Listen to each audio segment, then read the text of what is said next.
a prophet so powerful that even his bones could bring the dead back to life. Elisha witnessed his master Elijah ascend to heaven in a chariot of fire and inherited a double portion of his spirit. He made iron float, fed 100 men with 20 loaves, and cured an enemy general's leprosy. He raised a child from death with his own body's warmth. Kings sought his counsel, armies trembled at his words, and entire nations fell by his prophecies. But his greatest miracle happened after his own death, when a corpse thrown into his tomb touched his bones and instantly came back to life. This is the story of Elisha, the prophet who conquered death twice. Elisha was working in the fields when his life changed forever. He was plowing with 12 yoke of oxen, doing the hard work of farming like any other day. The sun was hot, the ground was tough, and he had no idea that God was about to call him for something much greater. Then Elijah appeared. The great prophet walked up to him and did something strange. Without saying a word, Elijah took off his mantle and threw it over Elisha's shoulders. In the book of 1 Kings chapter 19, verses 19 through 21, we read what happened next. That mantle wasn't just a piece of clothing. It was a sign, a symbol of calling. It meant God had chosen Elisha to be the next prophet of Israel. Elisha understood immediately what this gesture meant. He left his oxen right there in the field and ran after Elijah. He asked for one thing: permission to say goodbye to his parents. Elijah told him to go back, asking what he had done to him. This wasn't a rejection. Elijah was testing Elisha's commitment, giving him the freedom to choose. Elisha went back home, but he didn't just say goodbye and leave. He took his yoke of oxen and killed them right there. He used the wood from his plowing equipment to make a fire and cook the meat. Then he gave the cooked meat to the people around him. This wasn't just a farewell meal or a goodbye party. Elisha was burning his bridges. He was destroying the tools of his old trade, making it impossible to return to his former life. There would be no going back to farming, no returning to the comfortable, predictable life he had always known. He was cutting off every escape route. From that moment on, he followed Elijah and became his servant, learning everything the great prophet had to teach him. He poured water on Elijah's hands, served him daily, and watched carefully how God worked through this mighty man. For years, Elisha stayed close to his master, preparing for the day when he would carry on the prophetic ministry alone. The time came when Elijah had to leave this world. God was about to take him to heaven, and both Elijah and Elisha knew it. The day had arrived, and it would be unlike any other day in history. As recorded in 2 Kings chapter 2, verses 1 through 14, we see how this extraordinary event unfolded. Elijah tried 3 times to go alone, but Elisha refused to leave his side. First, when they were in Gilgal, Elijah told Elisha to stay there while he went to Bethel because the Lord had sent him there. But Elisha answered with words that showed his determination. He said that as surely as the Lord lives, and as Elisha himself lives, he would not leave Elijah. So they went down to Bethel together. At Bethel, the company of prophets who lived there came out to meet Elisha. They asked him if he knew that the Lord was going to take his master from him that day. Elisha told them yes, he knew, but asked them to keep quiet about it. He didn't want to talk about losing his master. Then Elijah tried again to leave alone. He told Elisha to stay in Bethel while he went to Jericho because the Lord had sent him there. Again, Elisha refused with the same words. He declared that as surely as the Lord lives, and as he himself lives, he would not leave him. So they went to Jericho together. The company of prophets at Jericho came to Elisha and asked him the same question. Did he know the Lord was going to take his master from him today? Elisha gave them the same answer. Yes, he knew, but they should not speak of it. The pain of the coming separation was too great to discuss. Elijah made one final attempt to go alone. He told Elisha to stay in Jericho while he went to the Jordan River because the Lord had sent him there. For the third time, Elisha gave the same determined response. As surely as the Lord lives and as he himself lives, he would not leave. So the two of them walked on together. 50 men from the company of prophets followed them and stood at a distance, watching from far away to see what would happen. When Elijah and Elisha arrived at the Jordan River, Elijah took his mantle and rolled it up. He struck the water with it, and something amazing happened. The water divided to the right and to the left, creating a dry path through the river. The two of them crossed over on dry ground, walking through the Jordan just as the Israelites had done centuries before when Joshua led them into the Promised Land. Once they were on the other side, Elijah turned to Elisha. He asked him what he could do for him before he was taken away. This was Elisha's moment to ask for anything he wanted. He could have asked for wealth or honor or a long life or power over kingdoms. But Elisha knew what he really needed. His answer was bold and showed the size of his faith. He asked for a double portion of Elijah's spirit. This wasn't about pride or wanting to be greater than his master. In ancient Israel, when a father died, the firstborn son received a double portion of the inheritance compared to the other children.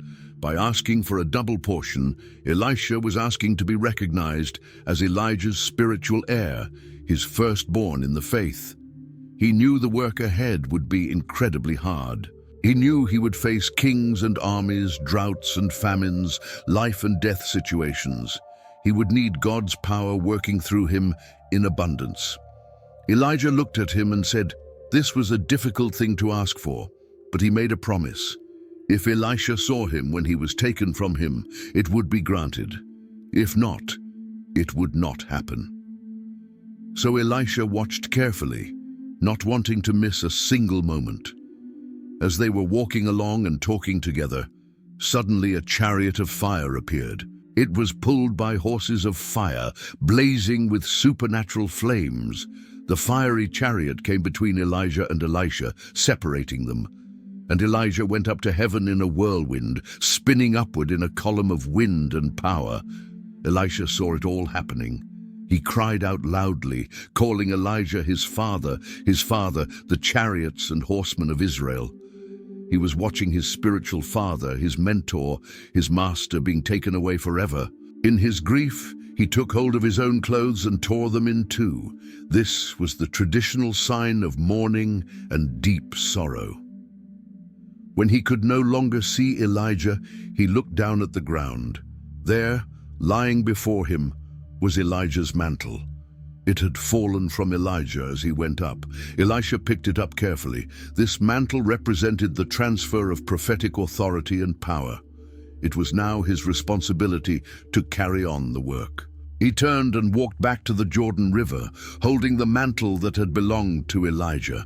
When he reached the edge of the water, he took the mantle and struck the water with it, just as Elijah had done. He called out, asking where the Lord, the God of Elijah, was. He struck the water again, and it divided to the right and to the left. Elisha crossed over through the Jordan on dry ground. The same power that had worked through Elijah was now working through Elisha. The 50 men from the company of prophets who had been watching from Jericho saw this miracle happen. They said to each other that the spirit of Elijah was now resting on Elisha. They went to meet him and bowed down to the ground before him, recognizing him as the new prophet of Israel. The double portion had been granted. The transfer of power was complete. The men of Jericho approached Elisha with a serious problem that was affecting their entire city. According to 2 Kings chapter 2, verses 19 through 22, they came to him with respect and urgency. They told him that the location of their city was pleasant, as he could see for himself. Jericho was known for its good position and its beauty. But there was a major problem. The water supply was bad, and because of this contaminated water, the land was not producing crops. The poisoned water was causing the ground to be unproductive and barren. This wasn't just an inconvenience. In an agricultural society, bad water meant failed crops, sick animals, and a dying economy. The entire city was suffering because of this problem. They needed help, and they came to God's prophet hoping for a miracle. Elisha listened to their plea and gave them simple instructions. He told them to bring him a new bowl and to put salt in it. The bowl had to be new, never used before, set apart for this holy purpose. They quickly brought what he asked for. Elisha took the bowl of salt and went out to the spring where the city's water came from. This was the source of all their trouble. He threw the salt into the spring and spoke with authority. He declared that this is what the Lord says. He had healed this water, and never again would it cause death or make the land unproductive. The salt itself had no natural power to purify such a large water source. This was purely a miracle of God, showing that he could take something as simple as salt and use it to bring healing and life. The water was healed from that very day, exactly as Elisha had spoken. The spring that had been bringing death and barrenness to Jericho now flowed with clean, pure, life-giving water. According to the word Elisha had spoken, the healing was permanent. This was Elisha's first recorded miracle as the prophet of Israel, and it demonstrated clearly that the power of God was with him, just as it had been with Elijah. The city that had been struggling with poisoned water for so long now had fresh water flowing from its spring, bringing life back to the land and hope back to the people. From Jericho, Elisha set out traveling toward Bethel. What happened on that journey is recorded in 2 Kings chapter 2, verses 23 through 25, and it shows us how seriously God takes respect for his chosen servants. As Elisha was walking up the road toward the city, a large group of young people came out from Bethel. These weren't little children. The Hebrew word used suggests they were young men, probably teenagers or young adults, old enough to know better than what they were about to do. They began to mock Elisha in a cruel and disrespectful way. They shouted at him repeatedly, telling him to go up, calling him bald head over and over. "Go up, bald head! Go up, bald head!" Their words were full of contempt and ridicule. When they told him to go up, they were mocking the fact that Elijah had just gone up to heaven.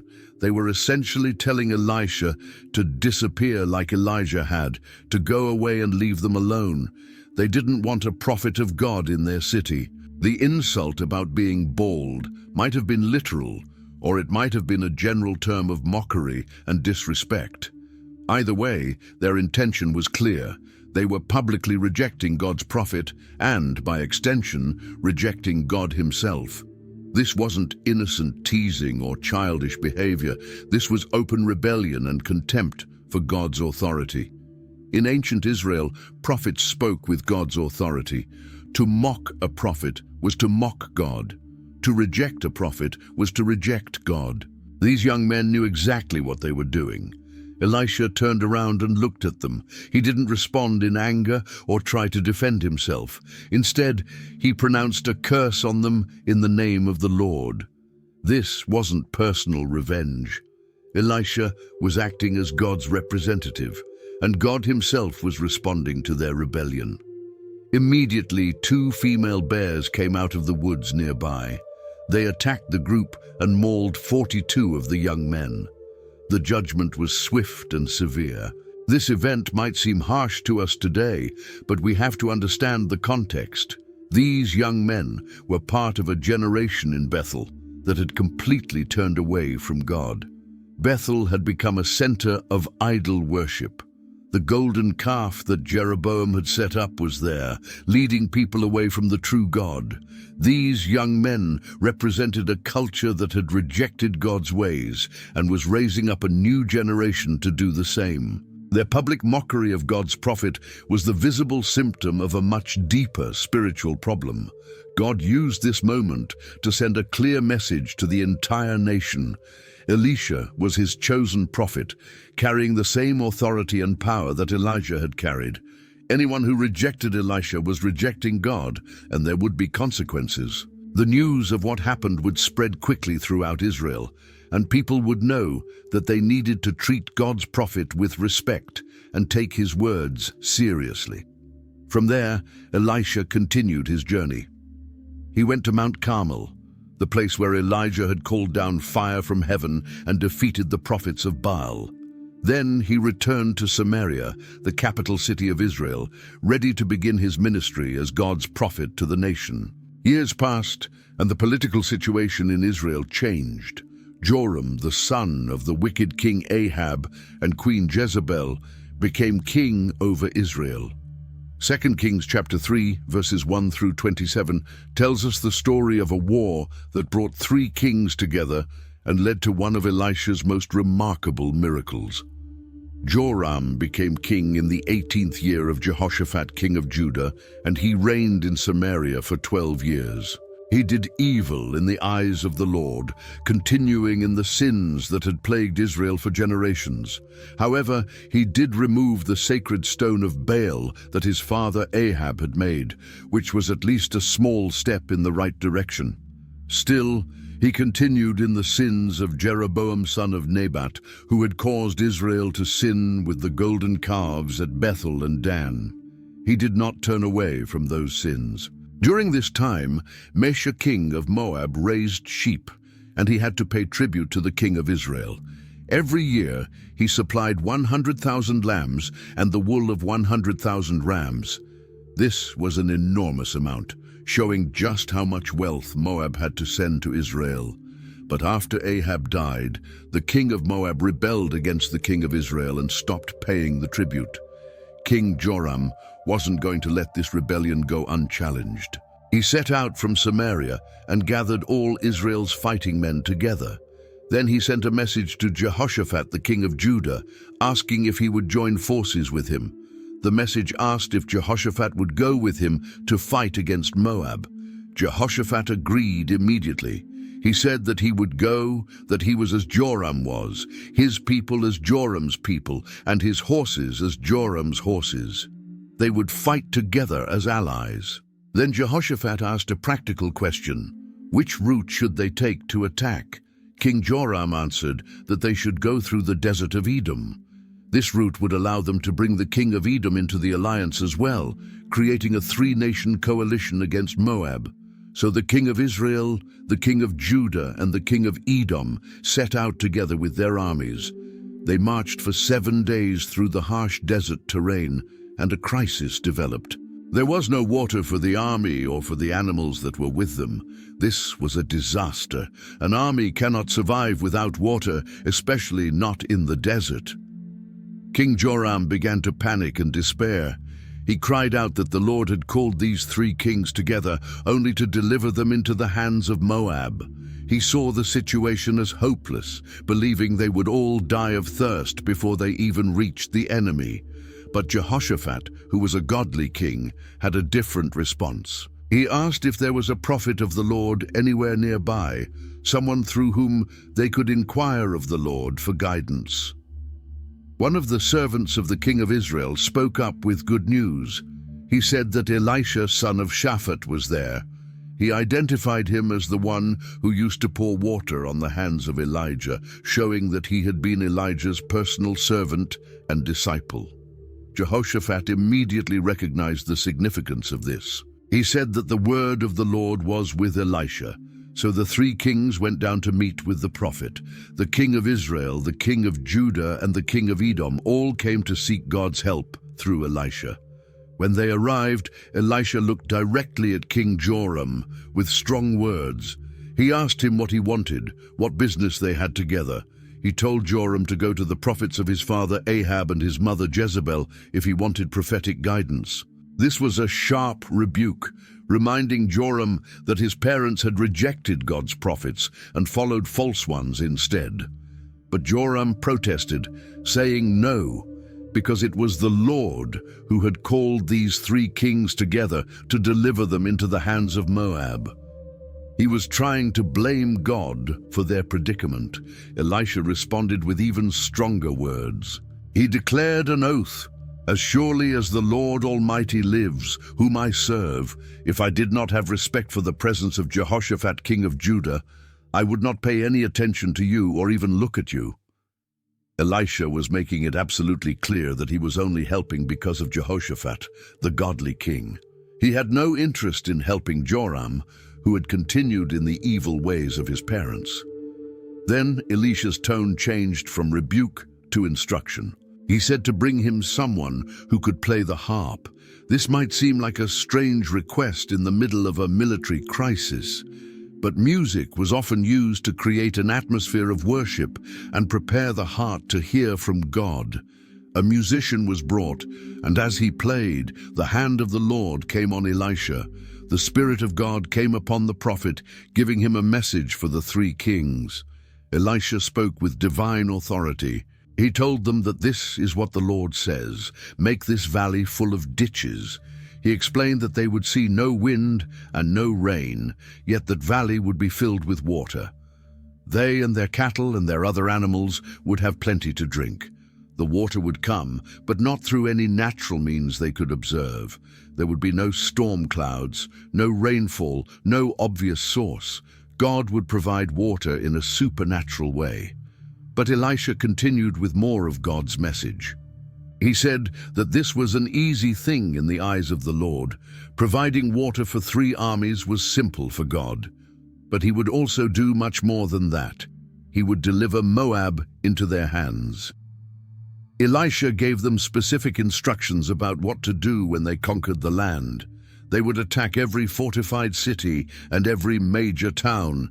They would cut down every good tree, stop up all the springs of water, and ruin every good field by covering it with stones. This would be total destruction of Moab's infrastructure and resources. The next morning, around the time for offering the morning sacrifice back at the temple, something miraculous happened. Water suddenly came flowing from the direction of Edom. It came in abundance, and the land was filled with water, just as Elisha had said. The valleys and ditches they had dug were overflowing with fresh water. The armies had all they needed to drink. Meanwhile, all the Moabites had heard that the 3 kings had come to fight against them. Every man capable of bearing arms, young and old, was called up for military service. They were stationed along the border, ready to defend their land. When the Moabite army got up early the next morning, the sun was already shining. They looked out across the valley toward where the enemy armies were camped. The sun's rays hit the water in the ditches, and to the Moabites looking from a distance, the water appeared red. It looked exactly like blood. The Moabites jumped to a conclusion. They said to each other that the water must be blood. The 3 kings must have fought among themselves and killed each other. They believed the alliance had fallen apart and the armies had destroyed one another in civil war. The Moabites shouted with excitement, calling their troops to go and take the plunder from the dead armies. They rushed forward, expecting to find corpses and treasure, completely unprepared for battle. But when the Moabite army reached the camp of Israel, they got a terrible surprise. The Israelites were very much alive. The Israelite army rose up and attacked them fiercely. The Moabites tried to fight back, but they were caught completely off guard. They had to flee for their lives. The Israelite army pursued them and invaded Moab's territory. They followed Elisha's instructions exactly. They destroyed the towns, tearing down the buildings and fortifications. Every man threw stones onto the good fields until they were completely covered and ruined. They stopped up all the springs of water, cutting off Moab's water supply. They cut down every good tree, destroying Moab's agricultural resources. The destruction was systematic and thorough. Only one city remained intact, Kir-Hareseth, the capital city. Its stones were still in place, its walls still standing. But the Israelite soldiers armed with slings surrounded it and attacked it as well. When the king of Moab saw that the battle had completely gone against him, he knew he was about to lose everything. He made a desperate attempt to break through the siege. He took 700 swordsmen with him and tried to fight his way through to the king of Edom, hoping to break the alliance or escape. But their attempt failed. They couldn't break through the lines. Then the king of Moab did something absolutely horrifying. He took his firstborn son, the prince who was supposed to succeed him as king, and offered him as a burnt offering on the city wall. This human sacrifice was done in full view of everyone, a desperate act to try to gain favor from his false god, Chemosh. The sacrifice caused great fury to come against Israel. The exact nature of this fury is debated, but the result was clear. The three armies withdrew from Moab and returned to their own lands. The war ended, Moab had been devastated, and the miracle of water had made it all possible. One day, a desperate woman came to Elisha with a heartbreaking crisis. In 2 Kings chapter 4, verses 1 through 7, we learn that she was the widow of a man from the company of the prophets. Her husband had died, leaving her alone with debts she couldn't pay and 2 sons to care for. She cried out to Elisha in her distress, telling him that his servant, her late husband, was dead. She reminded Elisha that he knew very well how her husband had revered the Lord and lived as a faithful man. But despite his faithfulness, they had accumulated debts, perhaps from medical expenses, or simply from the poverty that many prophets lived in. Now the creditor was coming, and the law allowed him to take her 2 sons as his slaves to work off the debt her husband had owed. This was a common practice in ancient Israel when debts couldn't be paid. Children could be taken as servants or slaves until the debt was satisfied or until the year of Jubilee came. But for this mother, it was an unbearable thought. She was about to lose not only her husband, but her children as well. She would be left completely alone with nothing. Elisha listened to her desperate plea and asked her a question. He wanted to know what he could do to help her. Then he asked what she had in her house. What resources did she have to work with? The woman looked at what little she owned and gave him an honest answer. She told him that she didn't have anything at all in the house except a small jar of olive oil. That was it. Everything else of value had probably already been sold to try to pay the debts. That little jar of oil was all that stood between her family and complete destitution. But Elisha saw potential where she saw poverty. He gave her very specific and unusual instructions. He told her to go around to all her neighbors and ask them for empty jars. She wasn't to ask for just a few. She needed to collect as many empty jars and containers as she possibly could from everyone around her. Then he told her what to do next. She was to go inside her house with her 2 sons and shut the door behind them. Once they were alone inside with all those empty jars, she was to take her small jar of oil and start pouring it into the empty containers. As each jar was filled completely, she should set it aside and move on to the next one. The instructions were clear, but they must have seemed strange. How could one small jar of oil fill dozens of empty containers? But the woman had faith. She left Elisha and did exactly what he had told her to do. She went to her neighbors and asked for their empty jars. She must have explained that she needed them urgently, and her neighbors responded with generosity, giving her every container they could spare. She gathered jar after jar, bowl after bowl, pitcher after pitcher. When she had collected all she could carry and find, she went back into her house. She called her sons to help her, and they shut the door behind them, closing themselves in for privacy. What happened next was a miracle that grew with every moment. The woman began to pour from her 1 small jar of oil. She poured into the first empty container, and the oil kept flowing. The container filled up completely. She set it aside. Her sons brought her another empty jar. She poured again from her small jar, and again the oil flowed steadily. Another container filled, she set it aside. They brought another jar. She poured again. The oil kept coming. 1 jar after another was filled. Her small jar of oil never ran out. It defied every natural law. The oil that should have been gone after filling the first container continued to flow. 5 jars filled, then 10, then 20. The woman and her sons must have been amazed, overwhelmed, hardly able to believe what they were seeing. But they kept working, she kept pouring, and they kept bringing empty containers. The room began to fill with jars of olive oil. Every container they had collected was systematically filled to the brim. The miracle continued as long as there were empty jars to fill. Finally, the woman said to one of her sons to bring her another jar. But he had to tell her that there wasn't a single jar left. Every container they had gathered was now full of oil. The moment he said there were no more jars, the oil stopped flowing from her small jar. The miracle had accomplished exactly what was needed. The woman rushed out of her house and went to tell Elisha what had happened. She must have been bursting with joy and gratitude. She explained that she had done everything he said, and the oil had multiplied beyond anything she could have imagined. Elisha told her what to do next. He instructed her to go and sell the oil. Olive oil was valuable and in constant demand for cooking, lamps, and many other uses. She would be able to sell all of it. He told her to use the money to pay her debts. The creditor would be satisfied, and her sons would be safe from slavery. But there was more good news.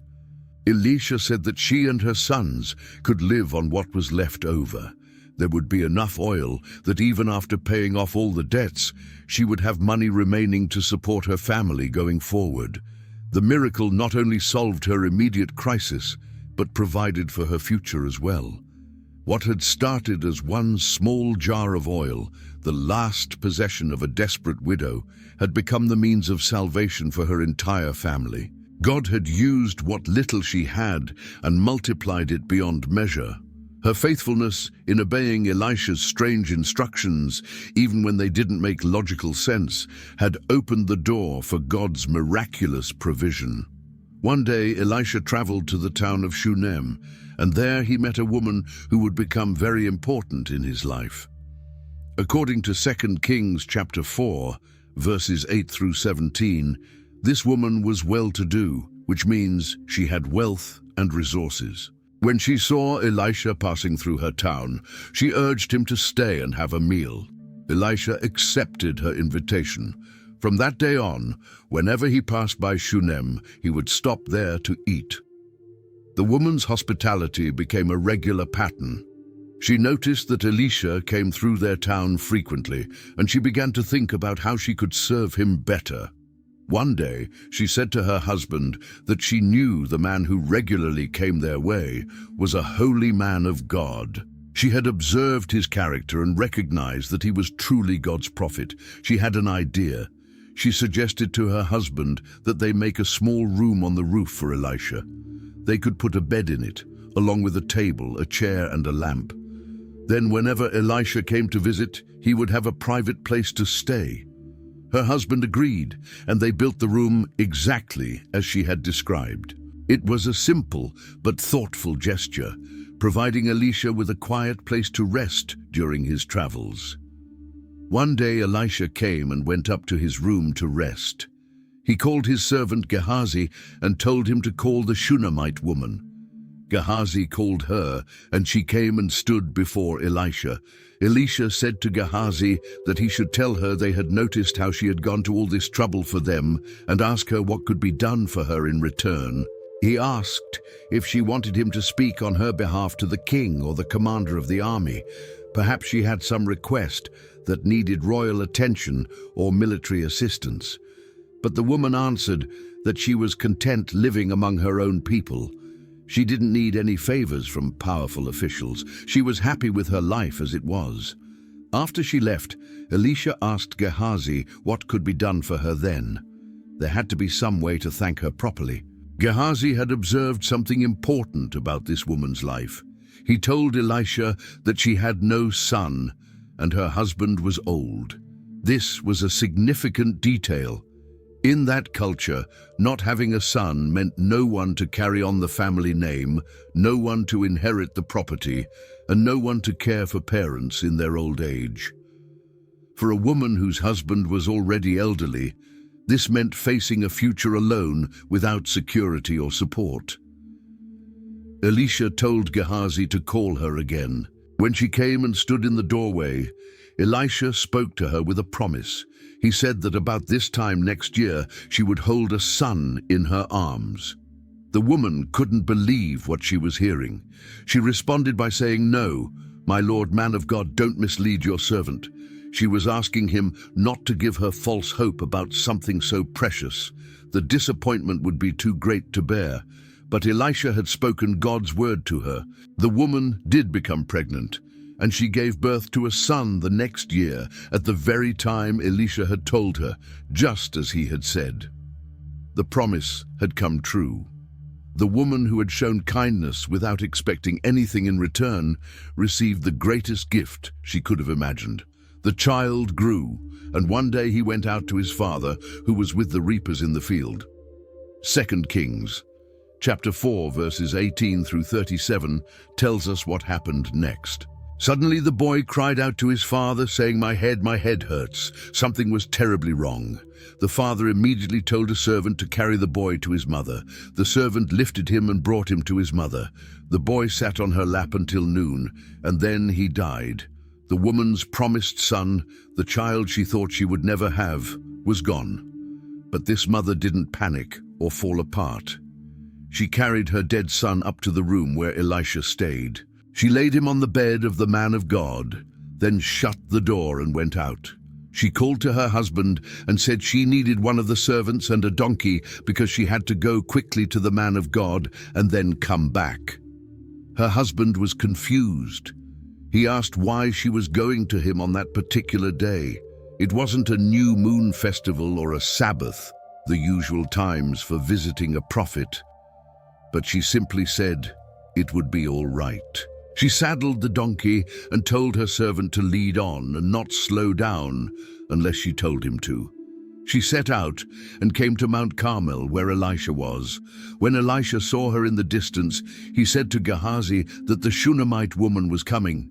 He told Gehazi to run to meet her and ask if everything was all right with her, her husband, and her child. When Gehazi met her and asked, she answered that everything was all right. But when she reached Elisha at the mountain, she took hold of his feet. Gehazi came over to push her away, but Elisha told him to leave her alone because she was in bitter distress, and the Lord had hidden it from him and had not told him why.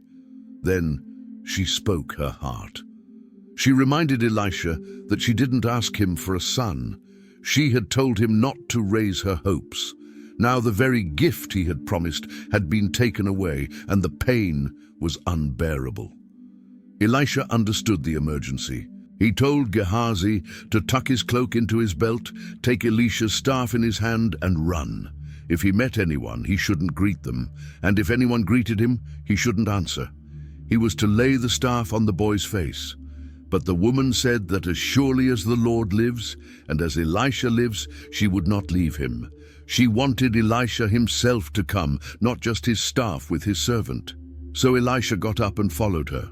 Gehazi went on ahead and laid the staff on the boy's face, but there was no sound or response. He went back to meet Elisha and told him that the boy had not awakened. When Elisha reached the house, he went into the room where the dead boy was lying on his bed. He went in, shut the door on the two of them, and prayed to the Lord. Then he got on the bed and lay on the boy, mouth to mouth, eyes to eyes, hands to hands. As he stretched himself out on him, the boy's body grew warm. Elisha turned away and walked back and forth in the room. Then he got on the bed and stretched himself out on him once more. The boy sneezed 7 times and opened his eyes. He was alive. Elisha called Gehazi and told him to call the Shunammite woman. When she came, Elisha said to take her son. She came in, fell at his feet, and bowed to the ground. Then she took her son and went out. The child who had died was breathing again, returned to life through the power of God, working through his prophet. Elisha returned to Gilgal, and there was a famine in that region. 2 Kings, chapter 4, verses 38 through 41 records what happened while the company of the prophets was meeting with him. Elisha told his servant to put on the large pot and cook some stew for these men. They were hungry, and food was scarce because of the famine. One of them went out into the fields to gather herbs and vegetables. He found a wild vine and picked as many wild gourds as his garment could hold. When he returned, he cut them up into the pot of stew, even though no one knew what kind of gourds they were. This was a mistake. The stew was poured out for the men to eat, but as they began to eat it, they cried out in alarm. They shouted to Elisha that there was death in the pot. The stew was poisonous. They couldn't eat it. The men were desperate with hunger from the famine, but now their only food was contaminated and dangerous. Elisha stayed calm. He simply said to get some flour. They brought him flour and he put it into the pot. Then he told them to serve it to the people so they could eat. The poison was gone. There was nothing harmful in the pot anymore. The flour had no natural ability to neutralize poison, but God worked through this simple act to purify the stew. The men were able to eat and be satisfied without any harm coming to them.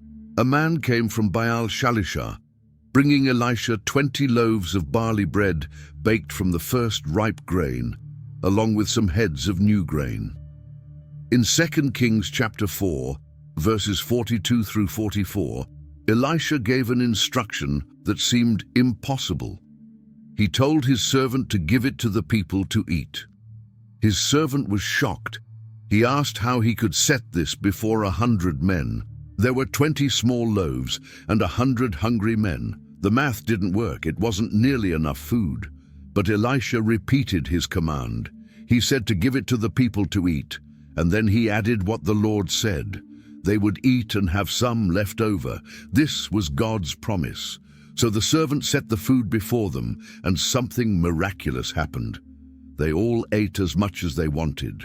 The 20 loaves that should have fed perhaps 20 men fed all 100 of them, and according to the word of the Lord, there was food left over. No one went hungry. God had multiplied the small amount into abundance. Now Naaman was commander of the army of the king of Aram. 2 Kings chapter 5 verses 1 through 19 tells us that he was a great man in the sight of his master and highly regarded, because through him the Lord had given victory to Aram. He was a mighty warrior, but he had leprosy. This skin disease would have been a source of shame and eventual isolation, even for such a powerful man.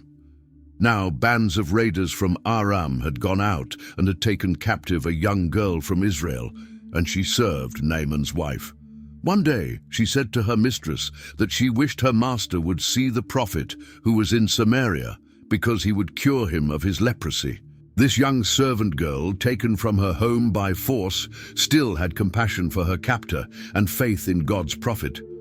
Naaman went to his master the king and told him what the girl from Israel had said. The king of Aram told him to go, and he would send a letter to the king of Israel. So Naaman left, taking with him 10 talents of silver, 6,000 shekels of gold, and 10 sets of clothing. This was an enormous amount of wealth. The letter that he took to the king of Israel said that with this letter he was sending his servant Naaman, so that the king could cure him of his leprosy. When the king of Israel read the letter, he tore his robes in distress. He asked if he was God, able to kill and bring back to life. He thought the king of Aram was trying to pick a fight by asking him to do something impossible. When Elisha, the man of God, heard that the king of Israel had torn his robes, he sent him a message. He asked why the king had torn his robes. He told him to have the man come to him, and then Naaman would know that there was a prophet in Israel. So Naaman went with his horses and chariots and stopped at the door of Elisha's house. Elisha sent a messenger out to him with instructions. The messenger told him to go and wash himself 7 times in the Jordan River, and his flesh would be restored, and he would be cleansed. But Naaman went away angry. He had expected the prophet to come out to him personally. He said he thought Elisha would surely come out and stand and call on the name of the Lord his God, wave his hand over the spot, and cure him of his leprosy. He complained that the rivers of Damascus, Abana, and Pharpar were better than all the waters of Israel. Couldn't he wash in them and be cleansed? So he turned and went off in a rage. But Naaman's servants went to him and spoke wisely. They said that if the prophet had told him to do some great thing, wouldn't he have done it? How much more then, when he told him simply to wash and be cleansed? They convinced him to try. So he went down and dipped himself in the Jordan 7 times, exactly as the man of God had told him. When he came up the 7th time, his flesh was restored and became clean like that of a young boy. He was completely healed. Then Naaman and all his attendants went back to the man of God. He stood before him and declared that now he knew there was no God in all the world except in Israel. He urged Elisha to please accept a gift from his servant, but Elisha answered with an oath. He said that as surely as the Lord lives whom he serves, he would not accept a thing. Even though Naaman urged him repeatedly, Elisha refused. Naaman then made a request. He asked if he could please be given as much earth as a pair of mules could carry, because he would never again make burnt offerings and sacrifices to any other god but the Lord. He was declaring his complete conversion to faith in Israel's God. Then Naaman added one more concern. He said that when his master, the king, went into the temple of Rimmon to bow down and was leaning on his arm, and Naaman had to bow there also, may the Lord forgive him for this. He was asking for understanding about his official duties. Elisha told him to go in peace, so Naaman started back home. After Naaman had traveled some distance, Gehazi, the servant of Elisha the man of God, started thinking to himself. 2 Kings chapter 5 verses 20 through 27 tells us what happened next. Gehazi said to himself that his master had been too easy on Naaman the Syrian by not accepting what he brought. He made an oath that as surely as the Lord lives, he would run after him and get something from him. So Gehazi hurried after Naaman. When Naaman saw him running toward him, he got down from the chariot to meet him and asked if everything was all right. Gehazi lied to him. He said everything was fine, but that his master had sent him to say that 2 young men from the company of the prophets had just come to him from the hill country of Ephraim. He asked if Naaman would please give them a talent of silver and 2 sets of clothing. This was completely false. Elisha had not sent him. Naaman was happy to help. He said, by all means, take 2 talents. He urged Gehazi to accept them. He tied up 2 talents of silver in 2 bags, along with 2 sets of clothing, and gave them to 2 of his servants, who carried them ahead of Gehazi. When they reached the hill, Gehazi took the things from them and put them away in the house. He sent the men away, and they left. Then he went in and stood before his master Elisha.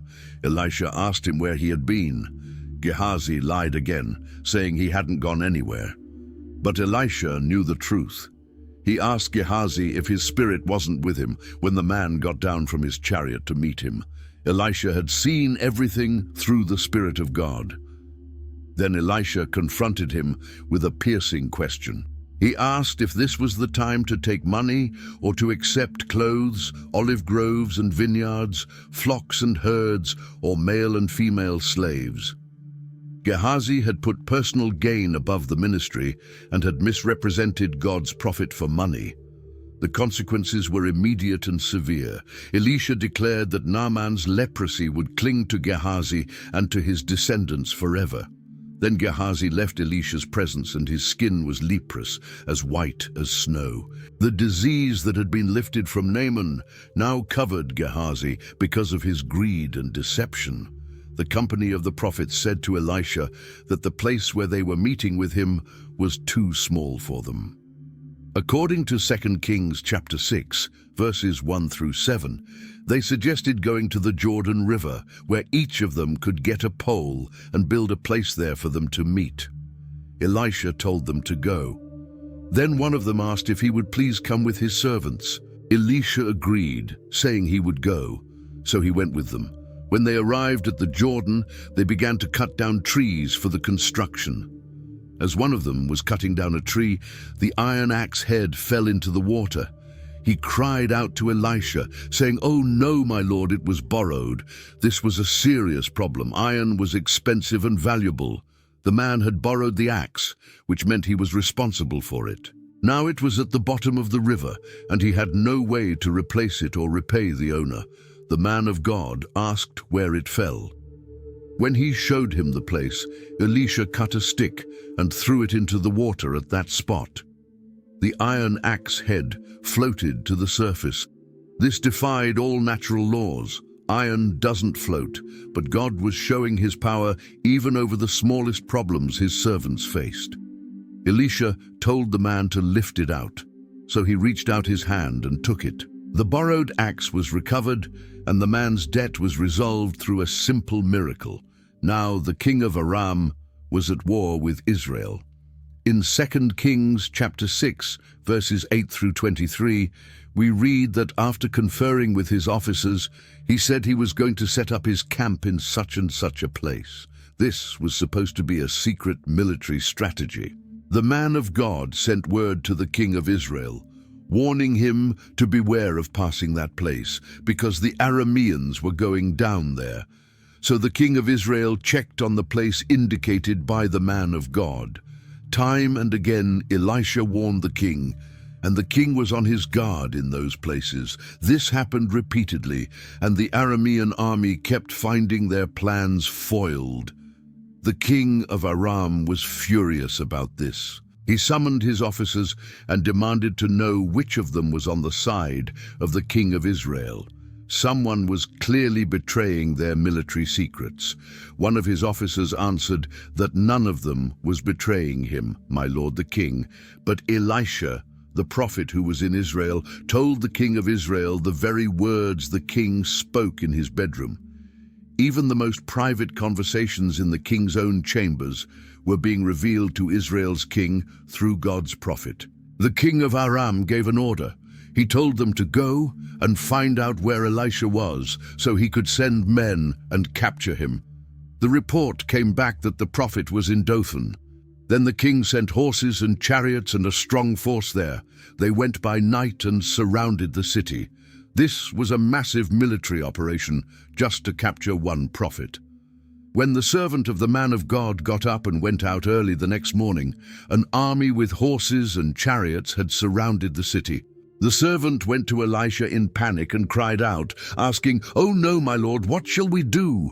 But Elisha answered calmly. He told his servant not to be afraid, because those who were with them were more than those who were with the enemy.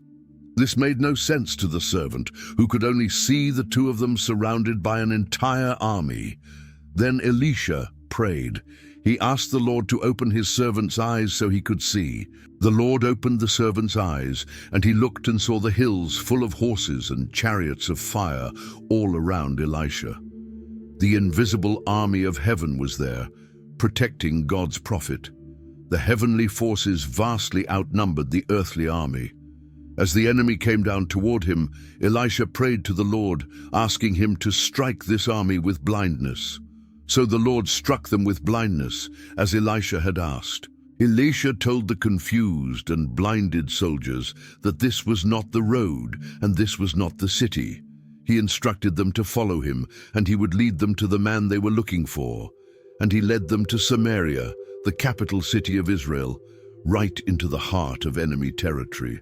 After they entered the city, Elisha said to the Lord to open the eyes of these men so they could see.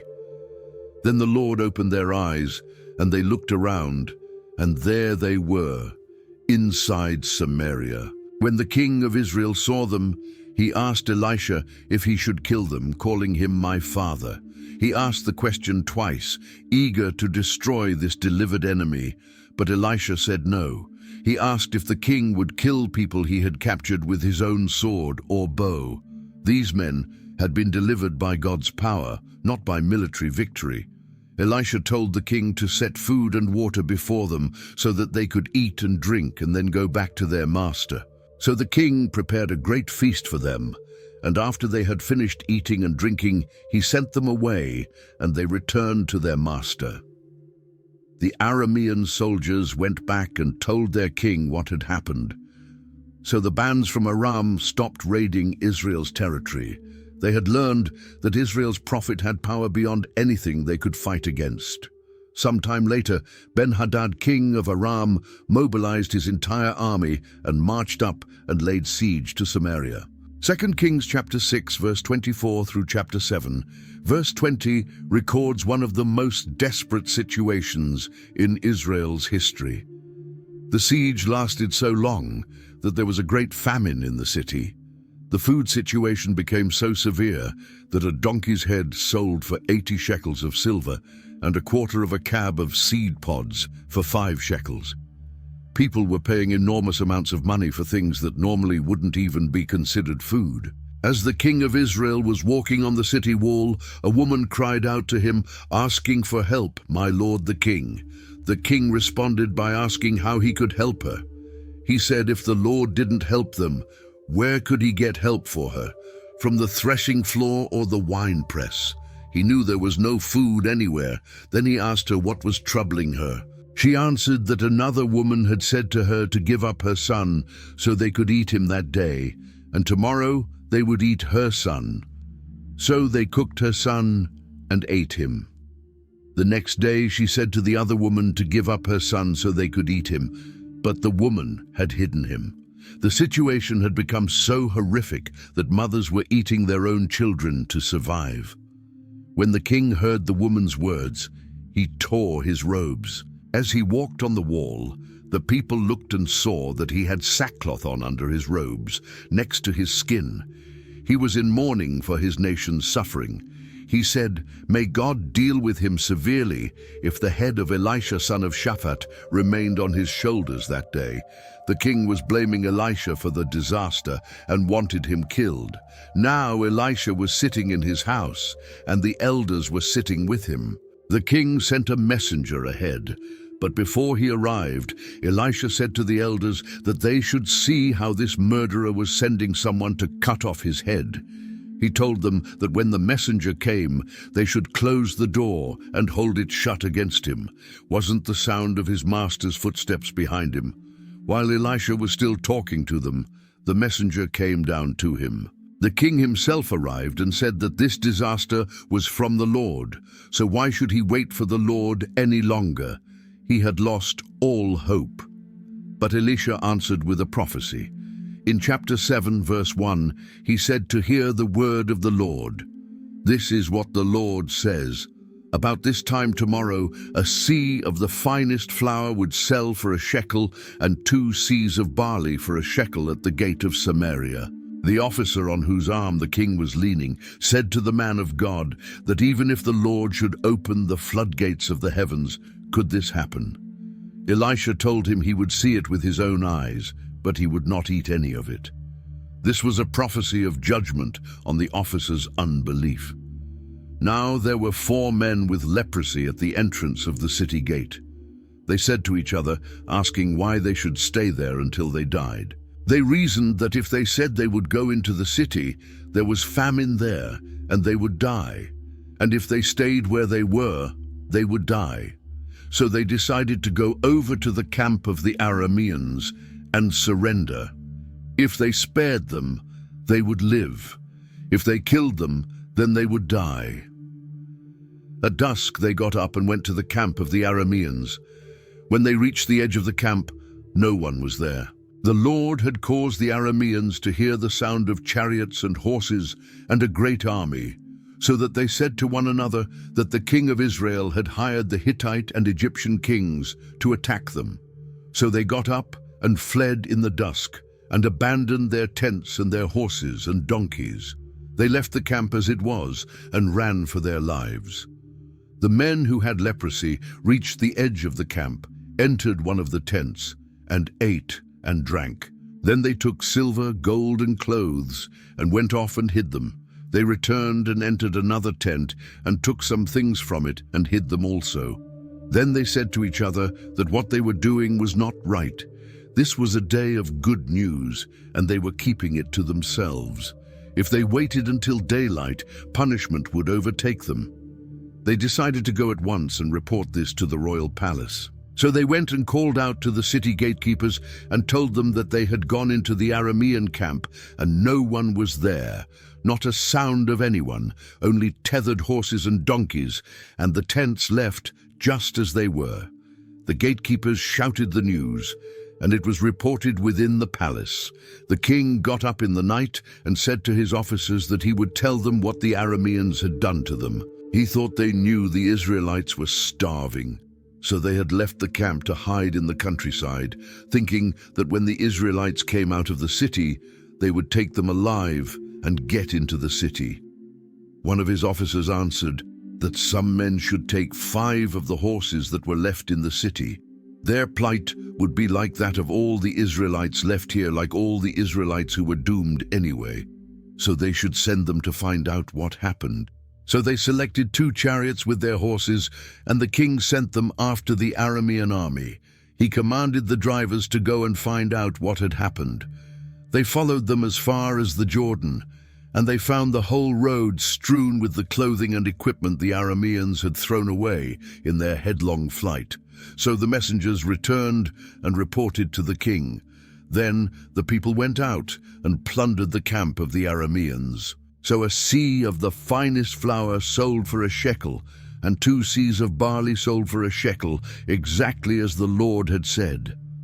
Now the king had put the officer on whose arm he leaned in charge of the gate, and the people trampled him in the gateway, and he died, just as the man of God had foretold when the king came down to his house. It happened as the man of God had said to the king, about this time tomorrow, a seah of the finest flour would sell for a shekel, and 2 seahs of barley for a shekel at the gate of Samaria.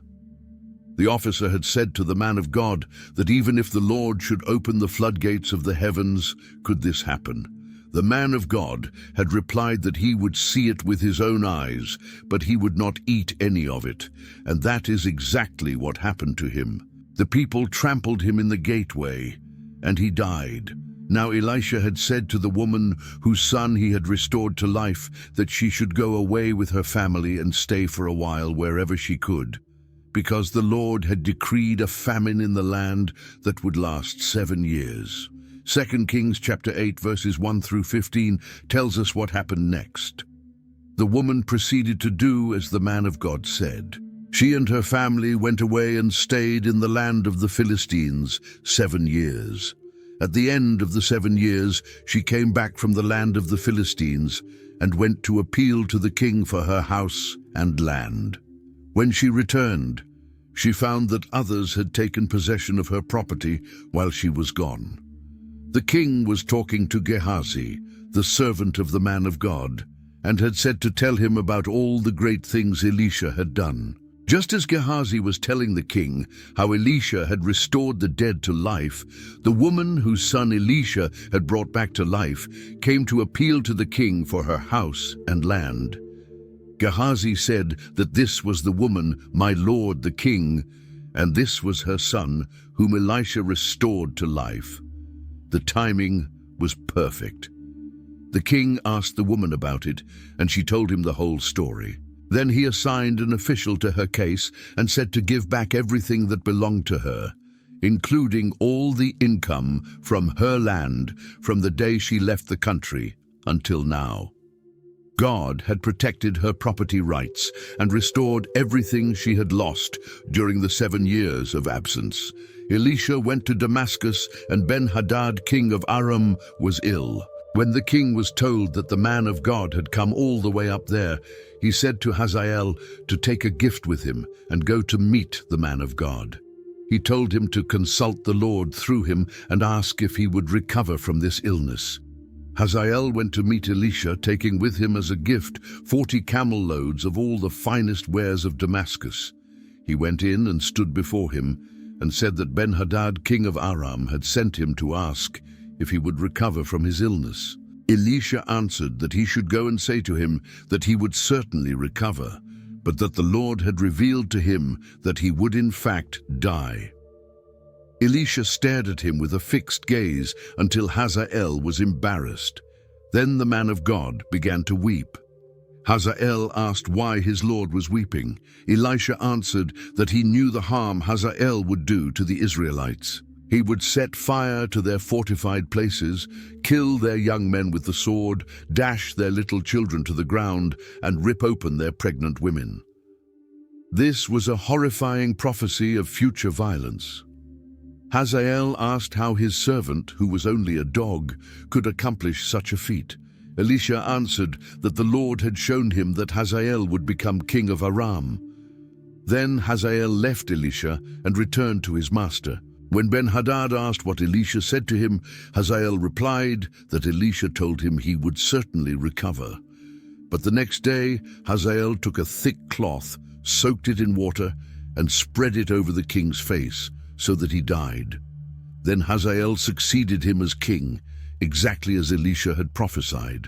The prophet Elisha summoned a man from the company of the prophets and said to him, according to 2 Kings chapter 9, verses 1 through 13, to tuck his cloak into his belt, take this flask of olive oil with him, and go to Ramoth-Gilead. He gave specific instructions. When he got there, he was to look for Jehu, son of Jehoshaphat, the son of Nimshi. He should go to him, get him away from his companions, and take him into an inner room. Then he was to take the flask and pour the oil on his head, and declare that this is what the Lord says, I anoint you king over Israel. After that, he should open the door and run. Don't delay. So the young prophet went to Ramoth-Gilead. When he arrived, he found the army officers sitting together. He said he had a message for the commander. Jehu asked which of them. He replied that it was for him, the commander. Jehu got up and went into the house.